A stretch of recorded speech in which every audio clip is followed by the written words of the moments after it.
Hey guys. Hey everybody. Welcome. There we go. Welcome, Scott. Ron. Welcome, Jared. Karel. Ron, Karel. Jared. Yep. Welcome, everybody. How is everybody?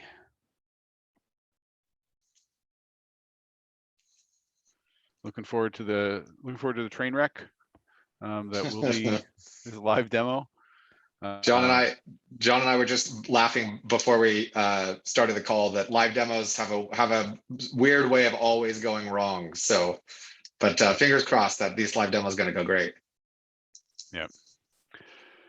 Yeah, I used to work at Microsoft, and I remember a live demo going really badly with Bill Gates on stage. And it wasn't that long afterwards that they decided, hey, guess what? We're going to rehearse these live demos right up until the time that we perform them. And so, people are rehearsing live demos. Anytime anything changed, they just start over again. So it's interesting. And we never had that major problem ever again after that, but. Oh. Hey, Samuel. Hello, how are you? Good. Welcome. Okay. Thanks. It's a pleasure to have you here. Yeah, good to see you. I might be totally lost in this. I just wanted to kind of get a view and maybe see some faces that I'll be seeing for a while. So. Absolutely. That's a perfect reason to join. I like to join all of these because even if it's not something that you're directly working on or have direct questions about, it's all contextual information that's just relevant. And what John's going to talk about today, virtual environments with Python, because I've always lived in the Java world. So for me, it's always been this kind of somewhat confusing topic. So I'm personally interested in learning about this. Yeah, that's great. Yeah, I'm hoping to kind of get a panoramic view of the whole place so I know where I'm walking around in Python. So, hello, John, by the way, I'm Samuel. Hi, Samuel. How are you? I'm doing well. How are you? Oh, I'm okay. Right on. Okay. I'd just also like to welcome Miles. Welcome, Miles. Hi, Miles. Hey, I know you. What's up, yo? Hello. So, Miles. Hey. All right, John, I'm going to mute myself. I'll let you take it away. Good luck. Fingers crossed for the live demo. And let me know if there's anything I can do to help. Cool. Thanks. If anybody's got questions as we go along, we'll pipe in. So give you a quick intro. I'm John, and it should say so right about down there. I've been a mentor here at CodingNomads since about the first of the year, and I do both Java and Python. I've also been a writer for the realpython.com website. I've got a number of articles up there and a couple more that are waiting on tech review and me to actually finish up. So, I'm familiar with Python, and when I started with Python, I got introduced to this whole dependency thing. Dependencies on libraries and library versions, and how you can update one library version and then just break the entire thing. That's also where I got introduced to this whole idea of virtual environments, where you could have an environment, a Python environment set up that had just the specific combination of libraries that you needed in order to run your program. And then now I've got that working on my machine. How do I get that to Samuel or Jared or Scott or Miles or anybody so that they can actually run it on their machine? And this is where things like requirements.txt comes in. And this is where kind of bundling your app using the build tools comes in. But the first step to that is trying to figure out how to manage all of these different dependencies and how to manage your environments. And I played around with a couple of different tools before I stumbled upon this tool that I'm going to talk about today, which is called Poetry. And I'm going to do a couple of screen shares here first. Let me really quick. Oh, I didn't prep that one, did I? Where is it? Nope. Okay. Let's pull this one out. And we go up here to Poetry. There. Okay. I am going to share this one first, and then I'm going to go off to share the other one. There we go. Okay. So this is Python Poetry right up here. This is where you go to actually get this particular tool. It does have a full set of documentation, which is available to you. And it's very comprehensive documentation, and it's basically how I learned how to use this tool.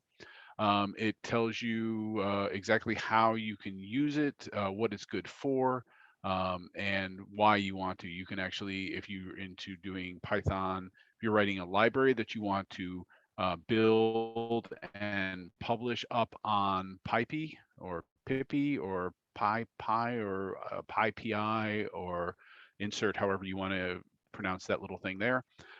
It can do it very easily with just a couple of really quick commands.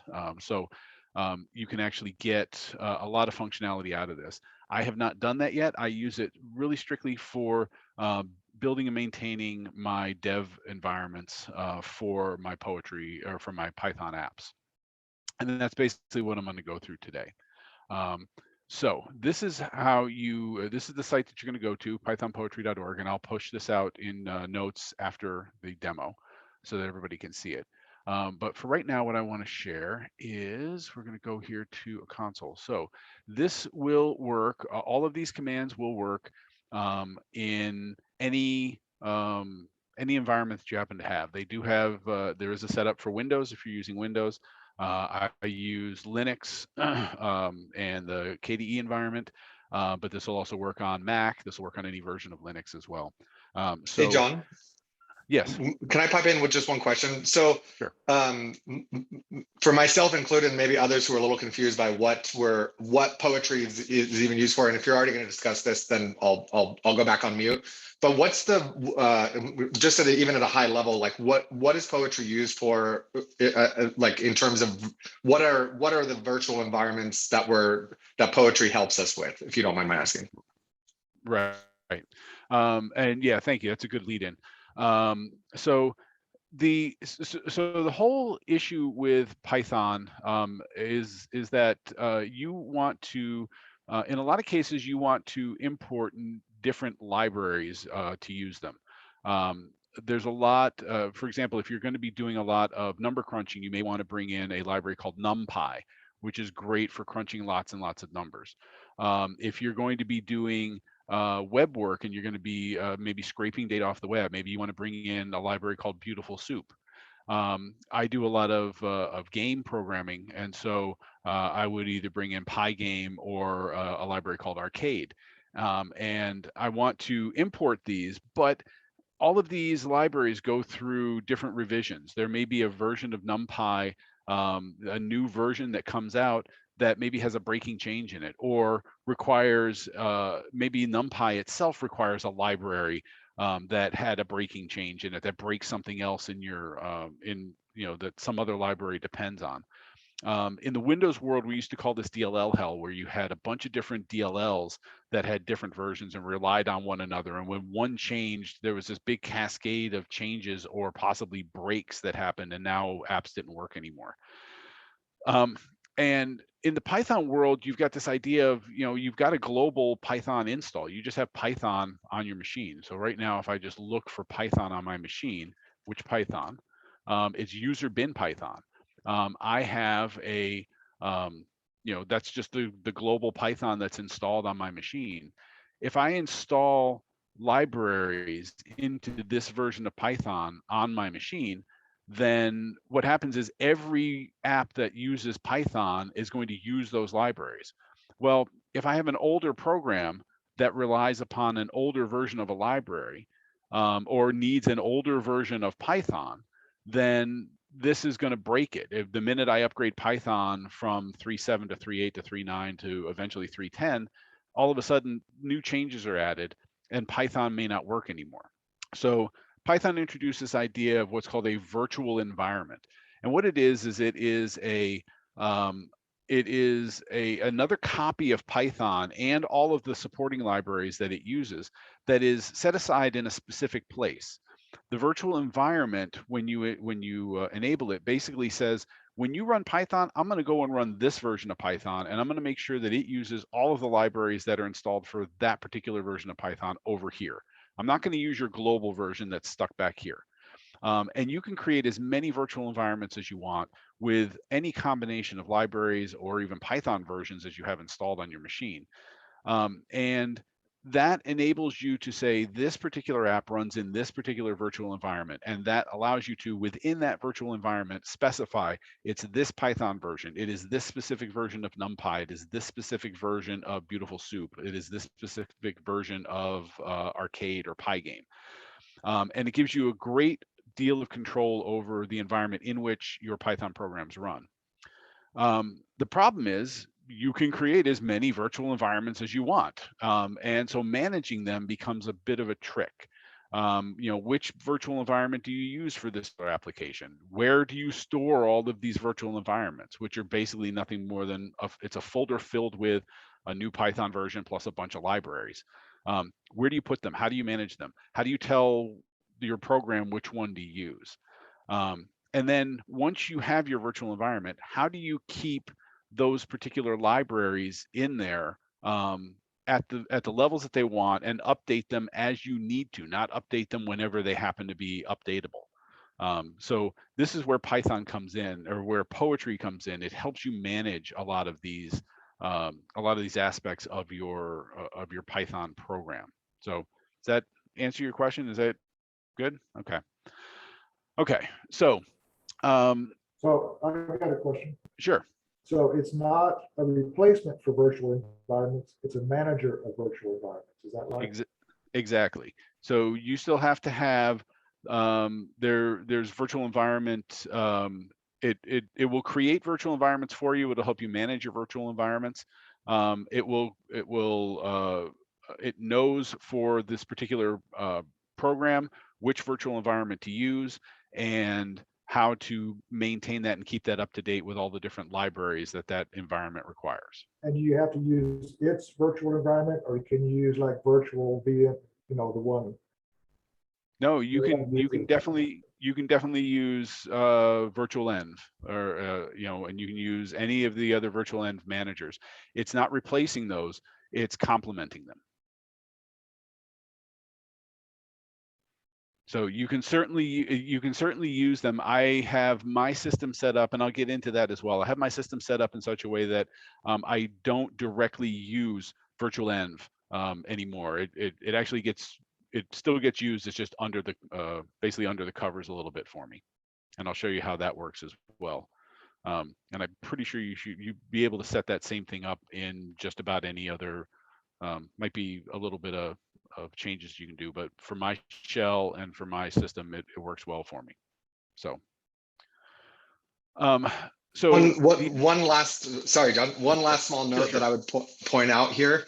In the development world, dealing with different machines and different servers, different developers on different, different operating systems, different everything, having a consistent environment that everybody can develop in, whether it be on their local machine or on a server, with the same versions. Because the moment you start dealing with, I'm using Beautiful Soup 2.7, and John's using Beautiful Soup 2.8, and so he uses some new function that's available in 2.8.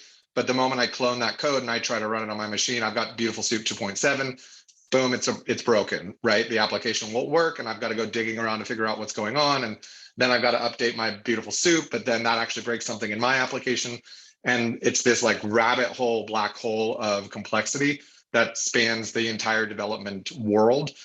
Things like Docker and all of these other things, all at a higher level, solve that same problem, which is to give people a consistent environment so that the moment they clone and run this application, they're all sitting within the same development environment, which is super, super useful. So I just thought I'd point that out there.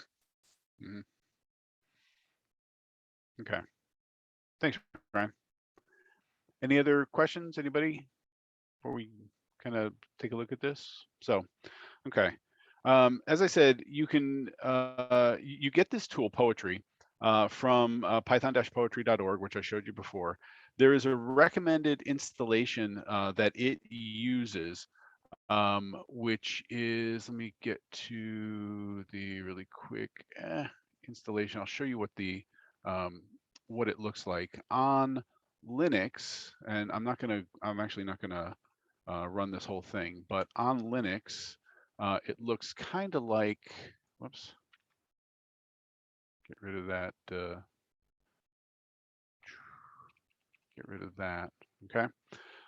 So basically what we're doing here is you are downloading, that's what the CURL is basically getting from a URL, downloading whatever is at this raw GitHub user content.com Python poetry.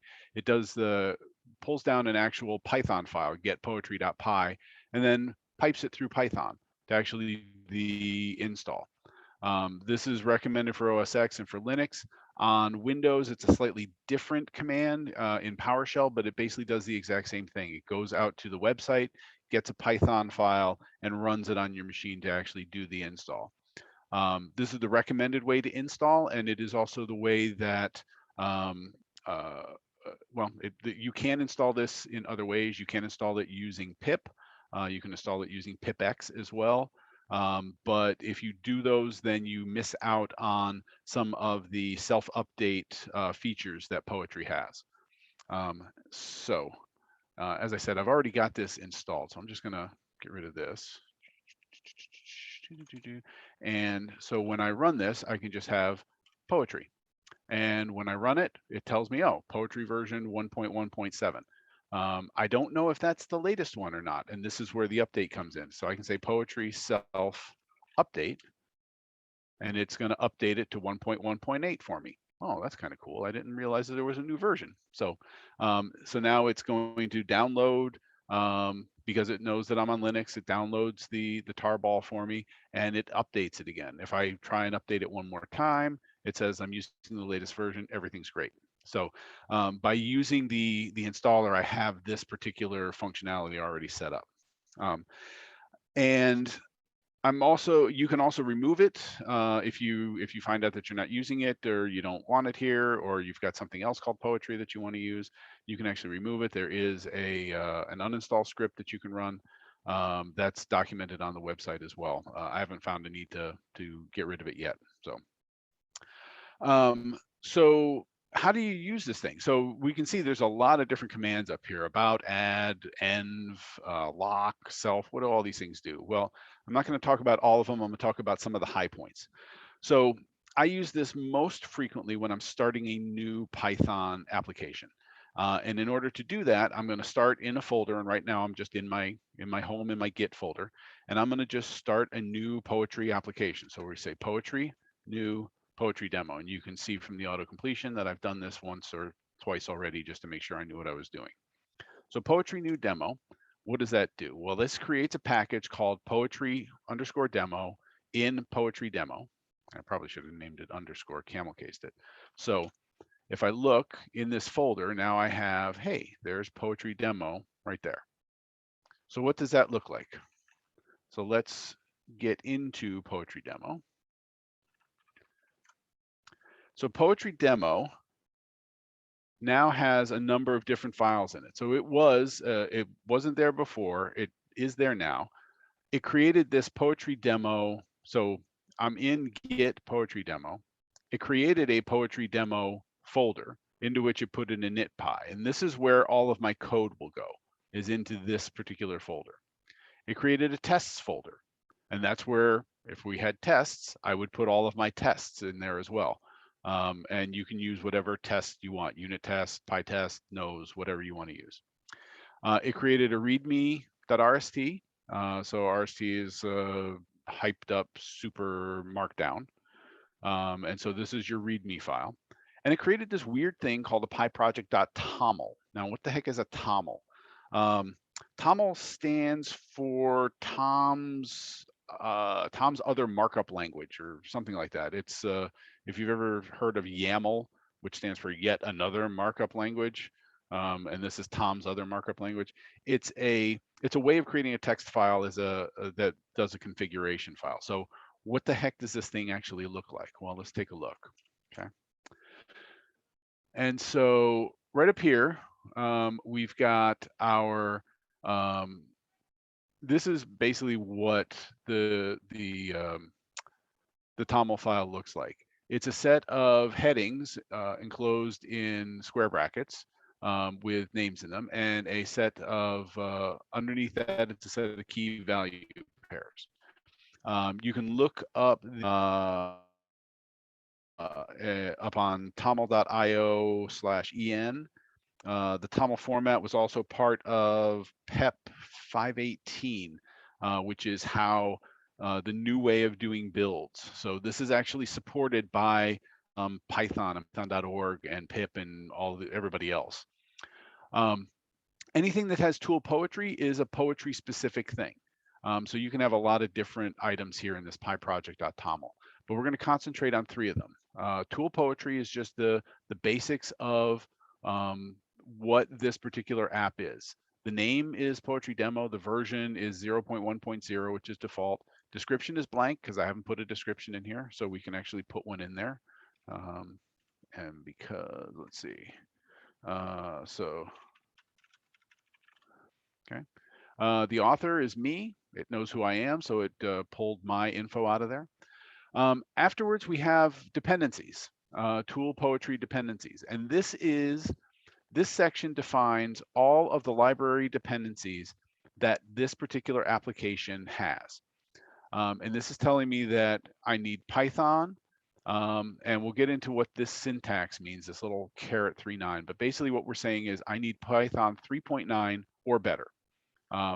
So it won't go to 4, but it will do 3.9, 3.10. If there's a 3.11, we'll go up that high. Then there's also this thing called tool poetry dev dependencies. Now, dependencies and dev dependencies are different. So what's the big difference here? There's still libraries that get installed. This one requires at least PyTest 5.2, but dev dependencies are only installed on your development environment. When you go to build this app and when you go to distribute this app, these dev dependencies will not be listed as dependencies for your users because your users don't need PyTest. Your users don't need whatever development libraries you're using. They just need to know what libraries they need in order to run this thing. And we'll show you how all that works here as well. Build system, that's part of the PEP 518, and that's a whole other brown bag. Ryan? One question here, John, is the tool.poetry.dependencies section, is that basically replace the requirements.txt? Yeah, so, okay, replace is not the right word. This is for poetry's use. This is how poetry actually specifies the dependencies.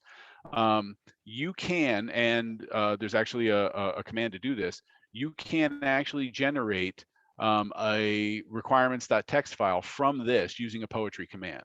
So if you want to distribute this and have a requirements.txt, you can tell poetry, generate a requirements.txt for me.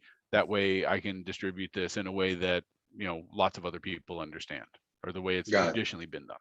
But what poetry.dependencies and dev dependencies requirements, the usual use of requirements.txt would be the sum of those, of both of those. I think requirements.txt, I'm trying to remember if it has a special section in it for dev dependencies as well. Off the top, I don't know. I'll have to look that one up. So I'll look it up while you can keep. I'll look that up behind the scenes. Yeah. I was just going to note and look it up afterwards, but okay. So now, oh, good. This is just a straight up text file, and I can come in here and you notice that I just edited this. I just changed something in it, and I can go in here and I can I want to add a dependency. I want to use Pygame. Okay. And I can add Pygame, and if I say something like star, it just says use any version of Pygame. But that's really kind of difficult to do. I mean, why would I want to do that? I don't want to sit here and add in all my dependencies like this. I'd rather do it in a much better, actually, I keep forgetting this is not, okay. So we'll do this, and we'll write that out. And so we take project TOML here.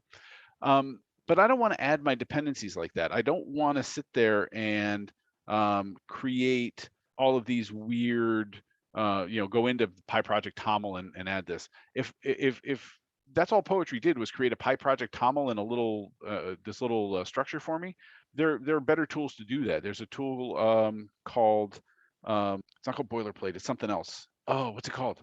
Anyway, there are other tools that do this. that would have just a snapshot of what your folder should look like in a basic TOML file. Where Poetry comes in, and what it does really well is if I do something like this, I want to say, let's say this is going to be a Pygame application. So I want to add Pygame dependency. So I say Pygame add, or Poetry add Pygame, and we add it. And now you can see that it's doing here. Okay. So the first thing it did is it noticed, hey, I don't have a virtual environment. I better create one. And I have told Poetry in the past that I want to create my virtual environments locally. I want to keep them in the same folder as the actual file or as the actual application. So it created under my home folder in Git Poetry demo, it created a .venv folder. And that's where my virtual environment lives for Pygame. And because I said just add Pygame, it decided, okay, I'm going to add the absolute latest version of Pygame, which happens to be 2.0.1. Looking for 2.0.1, it uses that version. Pygame has. What Pygame need in order to run things? And so what it does is it goes through and it finds, oh, okay, it needs PyParsing, it needs adders, it needs more iter tools, packaging, pluggy, py, wc width. And then it added Pygame. And then the other thing it did is you'll notice it says it's installing. It's actually installing them in the virtual environment. It created the virtual environment and it installed everything.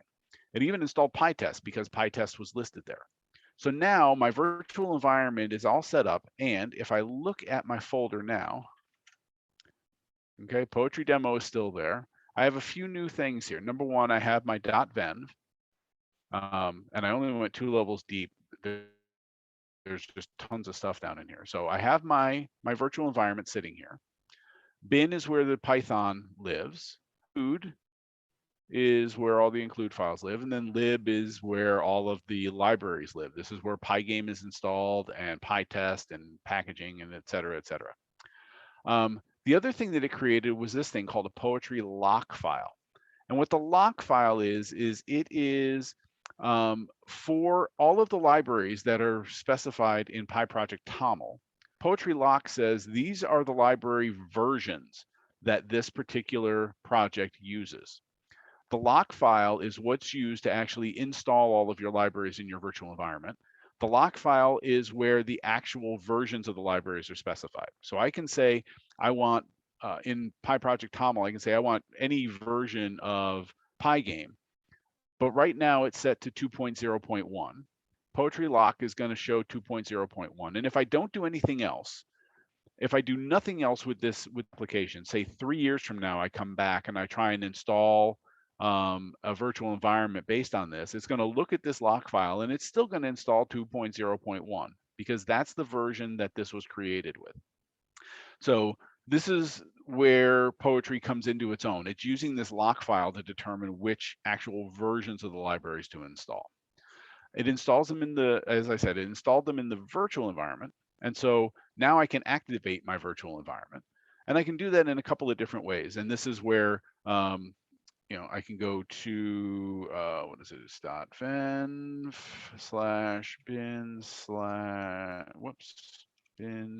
/bin/activate. And I activate, ooh, that's interesting. Actually, here's what I'm gonna do. I'm gonna back up. The beauty of live demos. I have, yeah, beauty of live demos. So this is, and this is one of the features, and I'm happy to show this off. I'm happy to actually go find and remember where I put this configuration. I'm using Z Shell.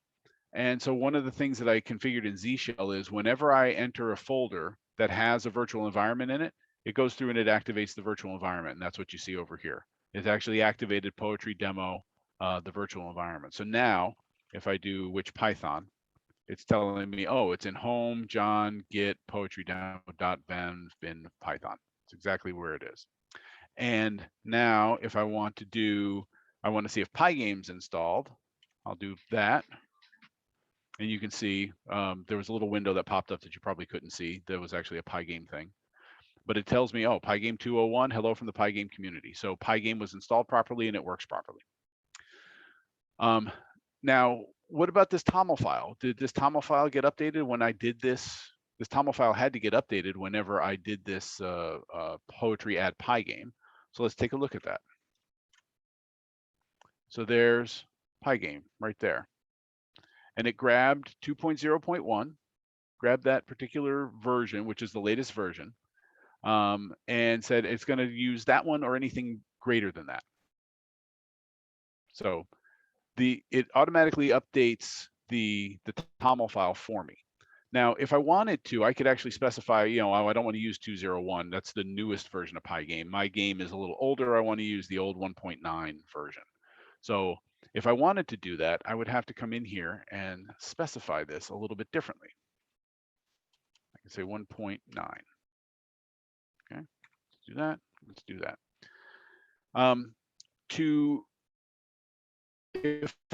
In order to get the new version or get the old version of Pygame installed, I need to tell Poetry, oh, guess what? You need to do something different instead. So we're going to do a Poetry install. And what that's going to do, and this might not work. It's telling me the lock file is not up to date with the latest changes. You may be getting outdated dependencies. So Poetry install is trying to install dependencies from the lock file, but it's saying, hey, the lock file is not up to date. That's because it looked and it saw, hey, pyproject.toml got updated, but it's later than the lock file. I need to refresh my lock file. So let's relock. So now it's recreating the lock file for me. It wrote out a new lock file. And if I do Poetry install, kaboom, oh, the beauty of live demos. It blew up on me. So it's trying to update the old version of Pygame or update the version that I had in here to this one. And it says it failed. And it gives me all sorts of stuff that tells me that something failed. What failed? Why did it fail? I have no idea why it failed. And here's what I'm going to do. I am going to, this is the beauty of virtual environments as well. Ryan, you got something? Well, is that a valid version of Pygame? 196, yes. 196 Okay. is the version that's been around for years and years before they came up with 201. 201's actually from October of last year, I believe. So it's only about a year old. 196 was the one prior to that. So here's what I'm going to do, and this is the beauty for me of a virtual environment, and knowing that the virtual environment is basically sitting right here, and the fact that Poetry will create a virtual environment for me, and that I know exactly what I want here in this Poetry lock file. What I can do is I can do a dot vend. Oh. Okay, there we go.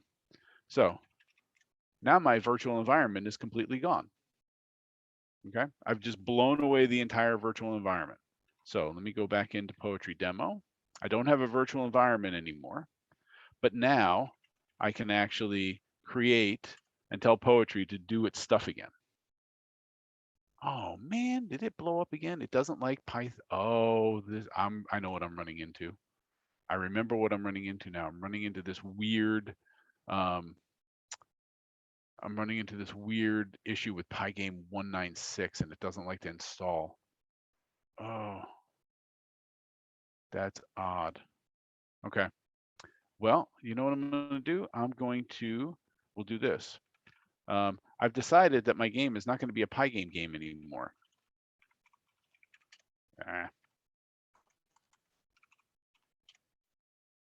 Okay.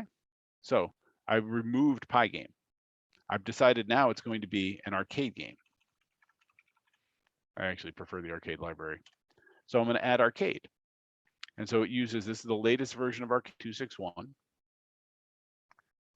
And so what it's doing here when it's doing resolve dependencies is it's looking to see which versions of all of these different libraries arcade needs.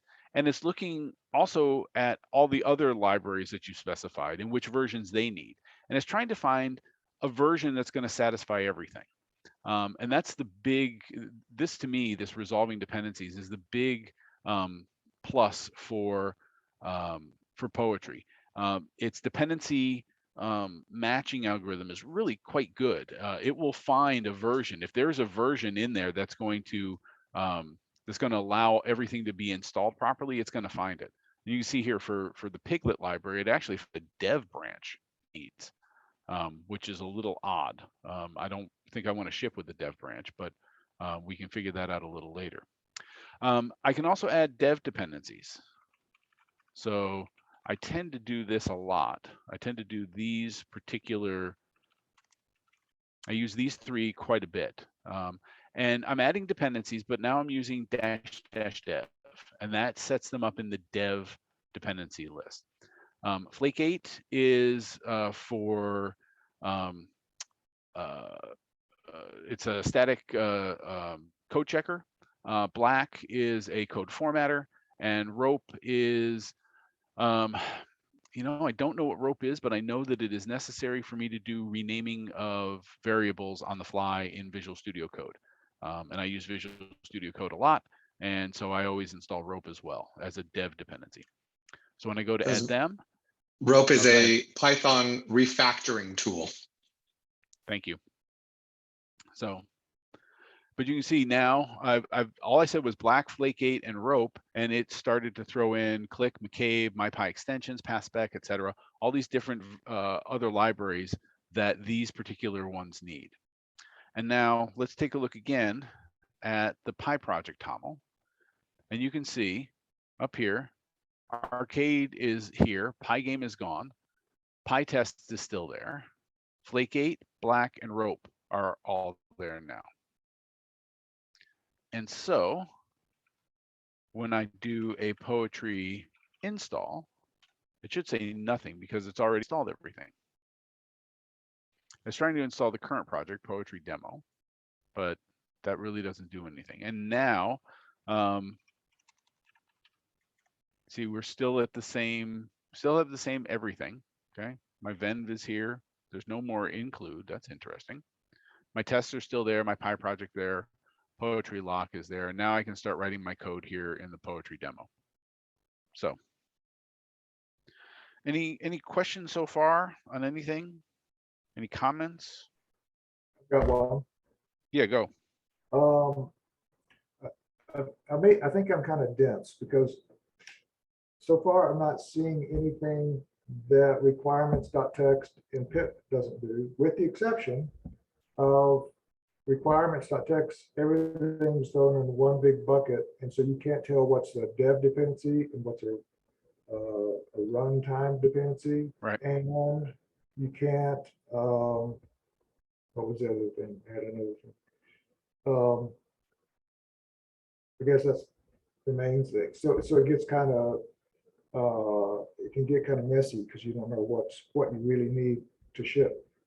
Other than that, I mean, all of the versions and so forth, that's all it requires .txt. So is that the main difference am I seeing, or is there something else?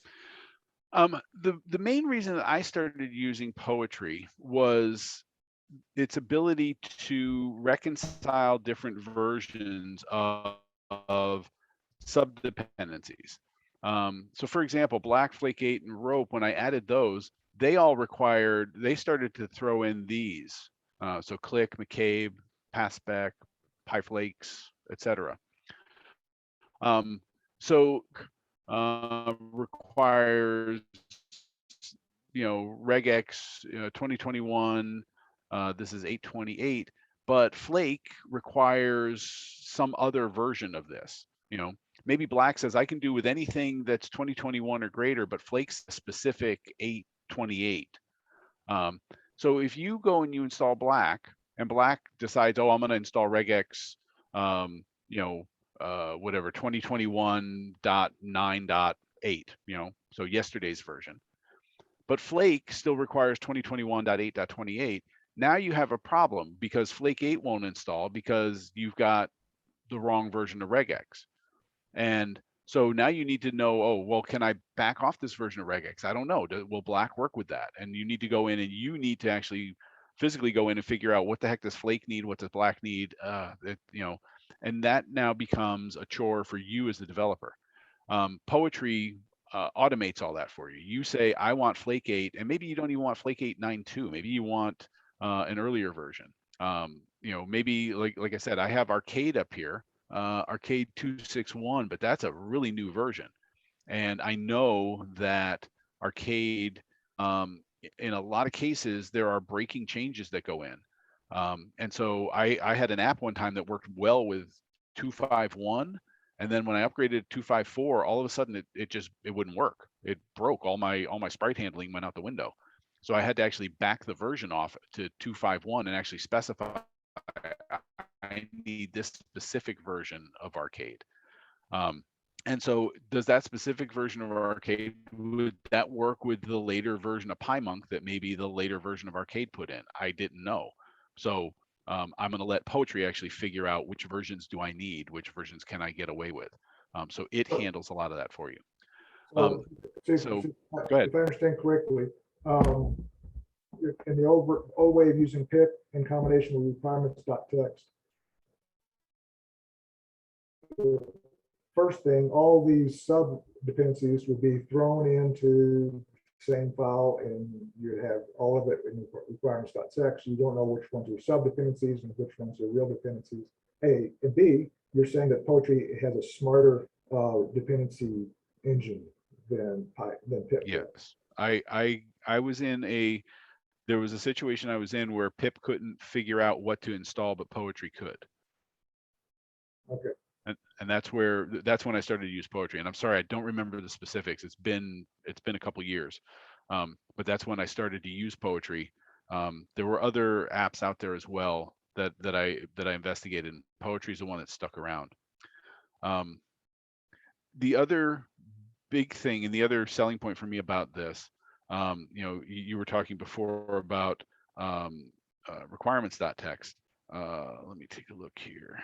So.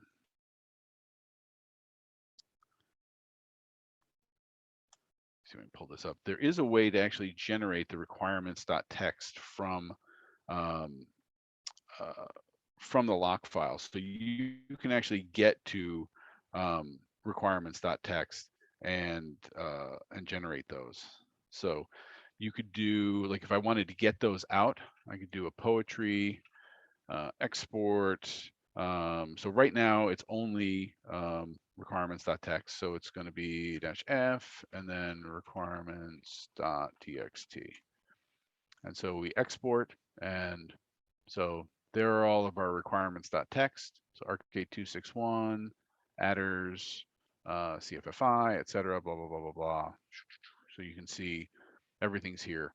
So if I wanted that to be actually out to requirements.txt, whoops.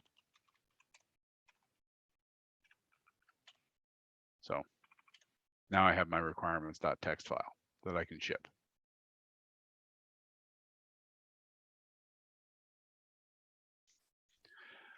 One of the other things that this lets you do kind of automatically is, let's say I've actually got an app here, okay? Let's say this is actually a done app. Everything's done, everything works, the tests all pass, everything's good, I'm ready to go. Now I actually want to build this into something I can distribute to somebody, okay? So I do a Poetry build, and it immediately just starts off, it builds me an sdist in this tarball, and it builds me a wheel file that I can now take, and if I want to, I can publish directly to PyPy. So I didn't have to, there is in Poetry demo, there is a setup py, but I didn't have to do anything with it. And that comes down to, like I said, this is PEP 518 and how PyProject TOML works. But you don't need setup.py anymore. You can actually get rid of it. And actually there isn't actually, I don't think there is one in there. There is not a, yeah, there's an init.py, but there's no setup.py in there. But it was still able to, build me a tar, ball, build a wheel, and now I can publish this directly. So Poetry is bringing together, I highlighted two things in terms of environments and in terms of dependency management. But the third thing that it does is also it helps manage your builds and your publishing. So you can actually build and publish directly from here. This is really cool. It reminds me, having spent most of my professional career in the Java world, it reminds me of Maven and Gradle, which are both build, basically dependency management and build tools, without which our lives would be so much more difficult, right? So basically, the ability for another service to pull down dependencies of dependencies, right? As well as to package your application into something that you can distribute and or import into other projects. So this just here in the last couple of minutes in my mind as coming from the Java world, I was like, oh, it's like Maven or Gradle, which are similar tools for in the Java world, which kind of helps tie it together for me. Yeah. I come from the first real language that I remember learning was C and C++ afterwards. So I was always digging into makefiles, and just trying to manage makefiles was just, it was ridiculous trying to keep track of everything. This I find much easier. This is kind of the, how do you make a makefile? Well, this is how you actually make a makefile, at least in Python. There's one other thing that I said that I would show, and that is how some of these things work automatically with the environment. So like right now, if I try to activate, I have my environment here, my Venn, but if I try and activate it, you saw that it had a problem with it. And so what I did in order to activate it was I went back one, and then I went into the folder, and then it activated the environment for me right there. And so how did that work? How did that happen? That's all part of ZSH, and it might take me a minute to find exactly where the configuration is. But there's a configuration setting in ZSH that you can use to say when you're in a Git folder, if you're in a folder that has a virtual environment, activate the virtual environment automatically. And I think it's probably called virtual env in OMyZSH. There's also this setting. How did it know to actually create the virtual environment here? Well, there's a configuration setting that you can set, and that is poetry config. So here's the configuration, and it tells you where's the cacher. So everything gets cached here. We're going to use, I kind of work on the bleeding edge because I don't do anything other than for myself.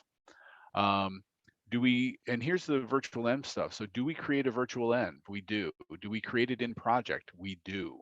And then this actually says it's going to cache it. It puts the virtual envs, if I'm not putting them in project, it dumps them down in this cache PyPoetry virtual envs. But I tell it, put it always in project, which means that it's just going to create a .venv for me. And the good news about that is whenever I fire up Visual Studio Code, I've also told Visual Studio Code, look for the virtual environments in the local folder, whatever folder I start you up in, look to see if there's a virtual environment there. And so whenever I open this in Visual Studio, it'll see this virtual environment and it'll list it for me. It'll say, do you want to use this one? And I'll say, yes. And then immediately Visual Studio Code is now using the virtual environment as well for me. So I've tried to make this as seamless as possible for my own sanity and my own personal development, because as you saw, the .activate doesn't work really well in Z shell. I've used a number of different shells, anything to get away from bash. And so unfortunately, everything assumes that you have bash, and so things tend not to work as nicely if you're not using bash all the time. But I can actually go into bash here, and we can do a .venv /bin/activate. I think that's it. No. There we go. So now we're in the virtual environment. Which Python? We're using that one. So if I exit the virtual environment, no, exit bash, and now we're back. So I have to deactivate. Again, I don't even know how to use the virtual environments properly the way that they've been scripted for decades, or however long they've been around. Because I have my environment set up, I know how to use it there, which is a failing on my part. I need to actually learn that a little bit better in case I wind up using somebody else's machine. I think this is great, John, and this is a great example of everybody there's no one way to do anything. There's no one way to set up everything. There's all kinds of different tools and services that we can use to make our lives easier. Some people prefer Bash. Some people prefer ZSH. Some people prefer PyCharm. Some people prefer VS Code. And I think for everybody watching, basically over time, it's not any one way that any one person is doing it is not necessarily the right way, right? It's all about kind of finding your way. And John, your way here looks really nice, and you've clearly spent quite a bit of time getting comfortable in this environment, and it's and it makes sense. The one thing I was going to bring up again, that question that was brought up about basically about dev requirements if you're just using pip and requirements.txt. And there's actually, it's a, I'll send it here in the message in the chat. Maybe John, if you want, if you wouldn't mind pulling it up in a browser on your screen. Sure. You can essentially create multiple requirements.txt files. For instance, the way that they have it here in this link that John's going to open up is they've got a common.txt, which has all the dependencies that are going to be common to both the prod environment and the dev environment. And then they got a prod.txt and a dev.txt. And using the -r command, so if we just go straight down to the answer, this basically speaks to just what we were talking about earlier, but they've got, and then maybe John, if you don't mind zooming in or just making it a little bit bigger.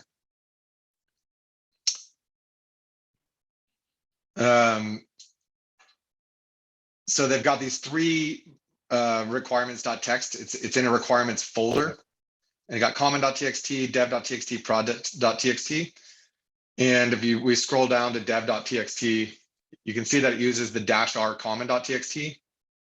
And the prod.txt uses the -r common.txt. But basically, depending on where you are, the way you would do it here would be like a pip install requirements/prod.txt if you're on prod, or pip install requirements/dev.txt if you're on your local machine, to kind of, so rather than basically it requires a couple of extra steps and multiple files, but it is possible to kind of split up your requirements using pip and the kind of traditional way like this. Just thought I'd bring that up since it got mentioned earlier.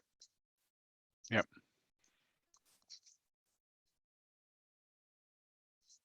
Okay.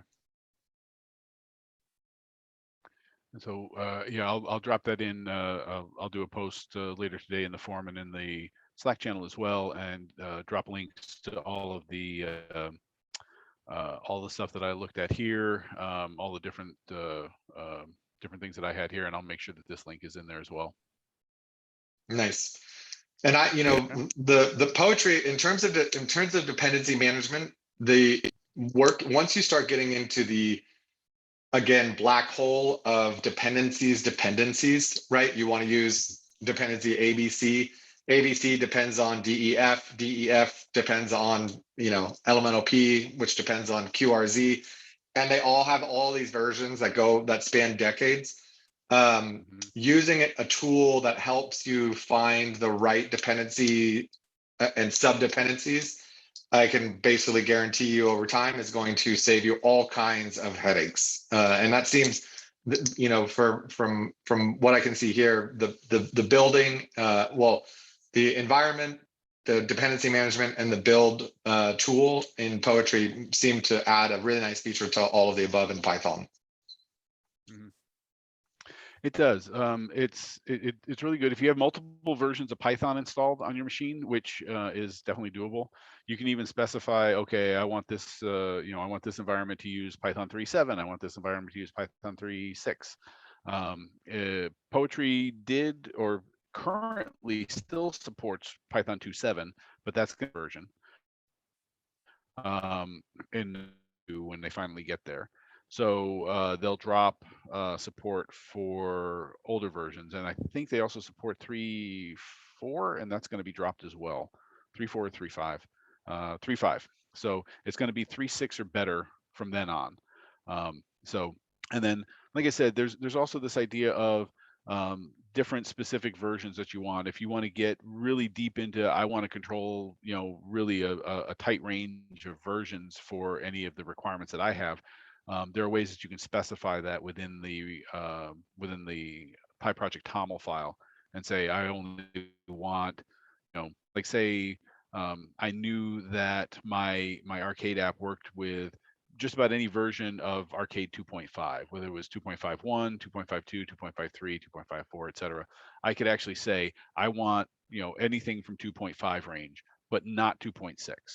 And so it would basically not go into the 2.6 at all. It would say, oh, you want 2.5? I'll give you the latest 2.5 you want, but not the 2.6. So, and you can lock it down to a specific version. You can basically say any version. You can, you can really be kind of fluid with it. The other thing that Poetry has, because there's a version number on there, it does have this this concept of managing the versions of your particular app as well. So you can actually increment major, minor, production versions, different versions, dev versions of your app if you'd like to as well. So that's a possibility. But that's a whole other, like I said, kind of dealing with building, publishing, and versioning and such is a whole other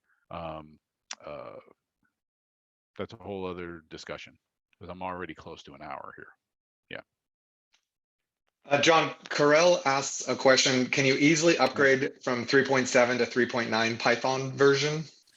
With Poetry, yeah, you'd be able to actually specify, if you wanted to specify a specific Python version, you would put in that specific Python version.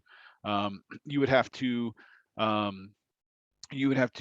then go in and maybe change the PyProject TOML to say, I'd like to have anything from 3.7 and later, and then do a Poetry update, which will then update all of the dependencies. If you're certain that you want to go ahead and update all your dependencies and regenerate your lock file, you can. So you just update all your dependencies, regenerate your lock file, and that would update the Python version to whatever the latest Python version you have available on your machine. So if you've got 3.9 on if you started with 3.7, you upgraded to 3.9, and you want to move all your virtual environments to 3.9, Poetry Update will do that for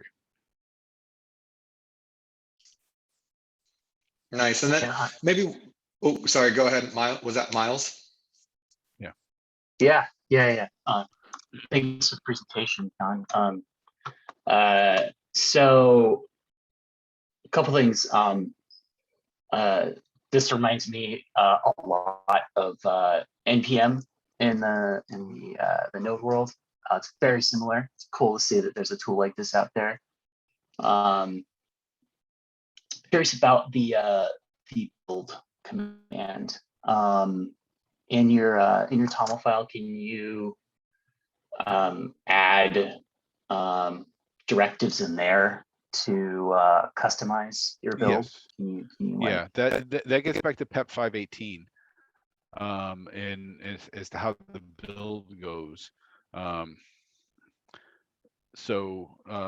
Because the Poetry build command is going to basically defer to, well, not defer to, but it's going to use a lot of that. So so the Poetry build command just supports Python wheels at this point. So you can do sdist or wheels, and it goes through just the normal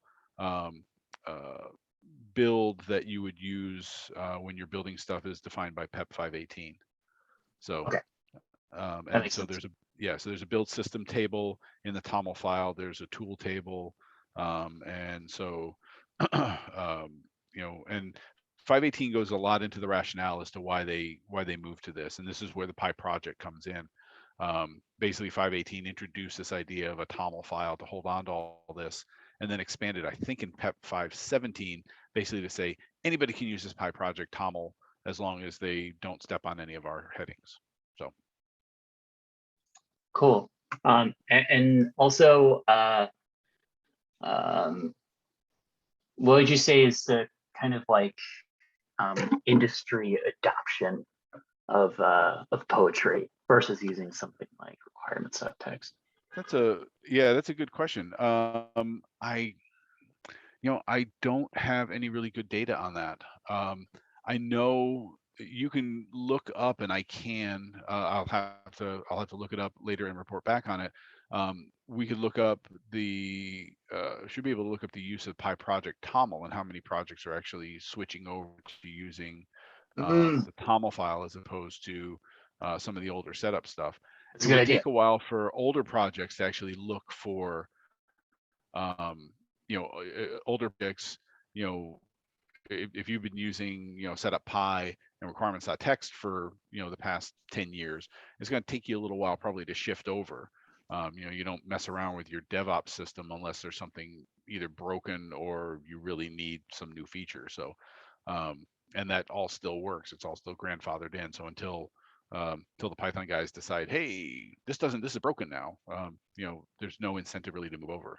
Newer projects though, should go ahead and use it. And I can actually, I can do a little informal poll of some of my favorite libraries. Pygame's one of them. Pygame's been around for 20 years. Arcade, I love, hasn't been around for that long, relatively new, guy's really responsive. Look at NumPy, look at Beautiful Soup, look at some of the newer things that have popped up. So, and see who's actually using PyProject TOMLs. And like one last thing, I had to look it up, but the issue with Pygame earlier with installing dependencies, there's some system libraries that were probably not installed that are required for that. That's something I've seen with NPM, and it just like banging my head against, issues with trying to install dependencies, and it's like, oh, I need lib, C, whatever, and that part can be a pain in the ass because. Yeah, I remember bumping into this problem with Pygame earlier, and I remember solving it at least for one particular instance earlier, but that was at least 2 sleeps ago, so I'm not sure that I remember what it was now. So I'd have to go digging for it. But like I said, I don't do a lot of Pygame stuff. I do it when I'm asked to and when I need to. If I'm doing it for my own edification, I'm going to use Arcade. I like that engine a lot better. Well, it wouldn't be a live demo without at least one explosion. So yeah. I aim to please. That's Yeah. So. Well, thank you so much, John. This has been great. Really appreciate you taking the time to share this knowledge with us. Thank you guys for joining. Miles and Samuel, it's great to see you and to meet you face to face. Ron, thank you for all your questions. Karel, thanks for joining. It's a pleasure, and I'm probably the least relevant person to kind of speak to this because my background is so deeply in Java. But for me, if I was having gone through so many headaches and migraines with dependencies and subdependencies and builds, etc., to me it seems like a no-brainer to use it. Just like Miles, you're talking about NPM, right? Imagine doing everything without NPM, or same thing in Java without Maven or Gradle. To me, this just seems like the obvious kind of next step. So I'm really glad that you shared it with us, John. Thank you. Good, glad to help. Okay, well, we're a couple minutes over here. I'll let you guys go. I know 2 weeks is scheduled for the next brown bag. Right now, we don't have anybody willing to talk about anything. So if there's something you want to talk about, let me know. We'll get you signed up. And if not, we'll have an office hours. We'll be here, and we'll be here to talk about whatever you guys want to talk about. Oh yeah, we'll have a speaker for sure. I'll apply some pressure, and if not, I'll find something really cool to talk about. Or we can also do an office hours. Okay, yeah. Let me know. Let me know if you need my thumb screws. I can send them to you real quick. Nice. All right, great stuff, everybody. Okay, thanks everybody. Thank you. See you guys later. Have a good afternoon, everyone. Miles, talk to you tomorrow. All right, bye-bye. Bye, guys.